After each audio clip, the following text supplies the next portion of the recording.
This is a special episode, this one. She's a whopper. Having just thwarted another dastardly scheme, Foxman and Beaver are about to discover there is no such thing as a rest for the wicked. The setup is that we have an American TV show called Foxman, which is a bit familiar to another 60s iconic show about a superhero, and they're filming a very special episode in the UK. Holy tea and strawberry scones, Foxman. Tally-ho, Beaver, it's off to Blighty we go. To the Fox Plain at once. Obviously, they're going to film it in Great Slaughter. Where else would you film such an episode? This is one of those shows, if I'd have seen it or happened to see it on TV, I would have gone, why wasn't I in that? And this is a rare occasion where I'm actually doing a part that I would have coveted if I'd have watched it on telly. Let's make this a whole lot better. Well, Walt is an egomaniac, and he's a Hollywood star. He's obviously been in this show for a long time, but his behaviour is causing trouble with other members of the cast. So much trouble that his sidekick, Brett, he doesn't want to work with him anymore. Somebody won't sign another contract. Wonder why that is. When my agent first told me about the audition, I read what the episode was about. And I think the bonkersness is what appealed to me. Holy anti-killer gas pills, Foxman. Straight away, I was like, yeah, I'm in. We were straight in the deep end with the fights, which are obviously a lot more heightened. The manoeuvres, if you like, are a little bit more staccato. It was all like slap, crash, wallop, you know, bang. Like, it was really nice, yeah. So being able to play around with that has been so much fun. Dan Skinner and Nathan McMullen, I genuinely want for there to be a spin-off of their show. I'm trying to plant seeds. I don't know, can someone make it happen? They're just so funny together. Camilla Catamor. Icon. Glamour puss. Goddess of the silver screen. Camilla arrives as a guest star in the episode, and she's even more difficult than Walt. So he's sort of met his match. You're probably wondering why I've lowered myself to this. Because you're broke. No one else will hire you. Says the man who is typecast as a fox. It was huge fun to write Camilla Catamol because she's so unapologetically full of herself, so unapologetically nasty. Who is this old penguin? Steady on. So Elizabeth Dermot-Walsh was always in my head, really, in terms of writing this part, so I'm really grateful and lucky that she decided she was going to do it. The script is like a present. I couldn't believe it when I read it. First of all, to even be considered, it's like a gift for an actor. Twins? Bliss. Camilla Catamol brings with her her twin sister, Jane Catamol. Oh, you clumsy oaf! This waste of skin is Jane. She's my stunt double in General Dog's Body. When I first read it, I thought, oh, we've got to find twin actors to play that.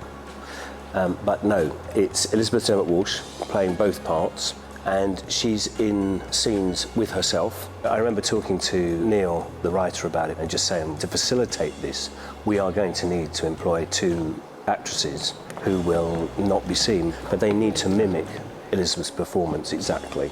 And trying to convince two actresses to come and play those parts when you're not going to be seen on camera. It was a huge challenge, but we got to, and they were absolutely brilliant. Icon. Glamour puss.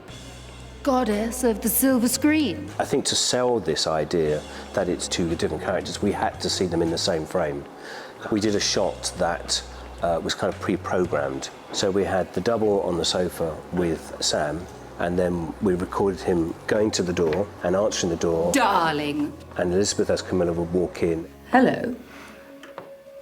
Darling, I've been beastly. And then come over and sit down on the couch. That move was recorded so that the camera would then do exactly the same move again in exactly the same time. So the timing had to be exactly the same.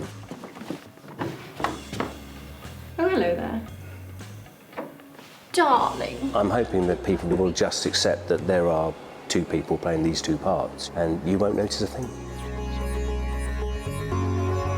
It's truly been dressing up, disguise, several wigs, changing between characters, different sort of looks and voices, and glasses on, glasses off. It's just been, you know, just a delight. Sam's a little bit shocked by her. She's a bit of a man-eater, and her first line, she kind of comes up and almost embarrasses Sam, which is hard to do, but yeah, he thinks, wow, you're way too much for me. Well, aren't you just delicious? And so goes for the much shyer identical twin, I think. Thank you. She can manage. Jane, come. Camilla is an absolute diva. She has clearly had yes said to her whole professional life and is a monster. From my asthma. Boo-hoo. Just go and rehearse the stunt, you insufferable worm. And she manages to pretty much give every single person there a motive to get rid of her. Farewell, my furry friends. Within this episode, she zip wires out of the window. Nothing can stop me now. But mid-zip line, the wire snaps. And she plunges to her death. No! I mean, in fact, actually, that scene with the stunt, I think we shot over 4 days, different elements of it. Up in the room with Elizabeth, you know, getting onto the line. Down in the car park with everybody else, the green screen bit, you know, there was a garage to the side, and we hung the green screen on the garage, and she was just swaying about. And then I had a drone out that day as well, so we used the drone to do the background shot, pulling away from the house. And that would be the plate shot behind her. Nothing can stop me now. So I have the costume on, and underneath the costume, I don't know if you can see, but I've got my harness on.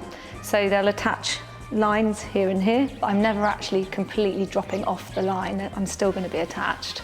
And then when they go to post-production, I think that's where they'll kind of edit out all of the lines and you won't be able to see it. So the magic is that she decels down the line. So the drop's controlled by a piece of rigging equipment called a gold towel. We also slacken the lines as well, so it's all tied in together.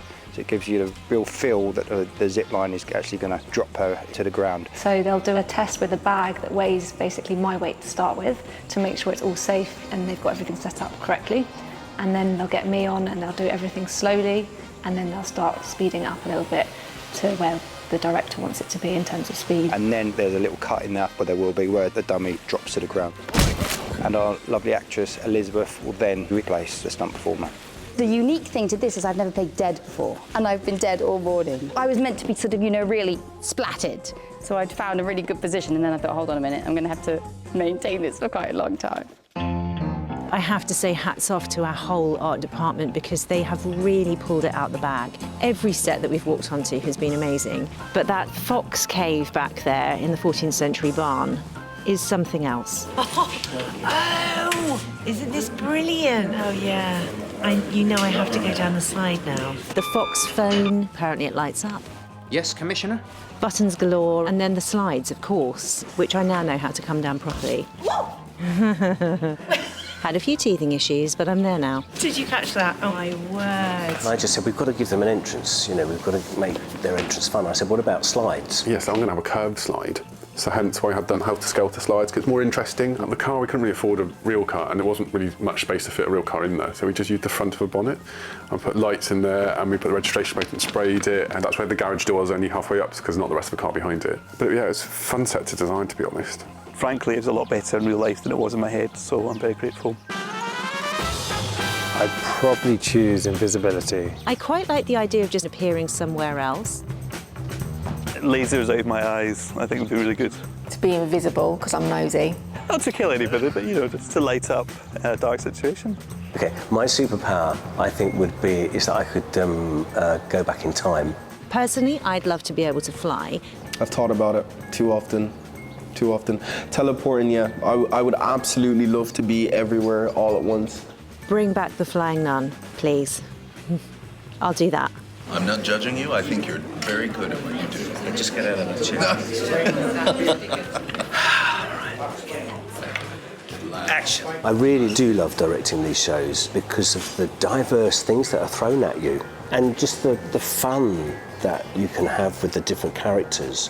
It's a beautiful combination of realism and surrealness.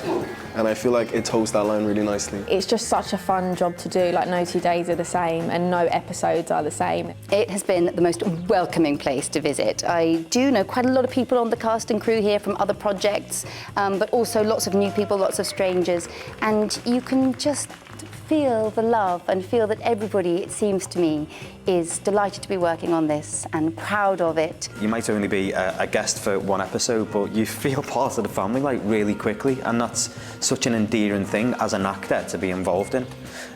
So thank you. Yeah, this has been a genuinely a real highlight of a job to have worked on. It's just an absolute joy and a pleasure to come and visit this universe.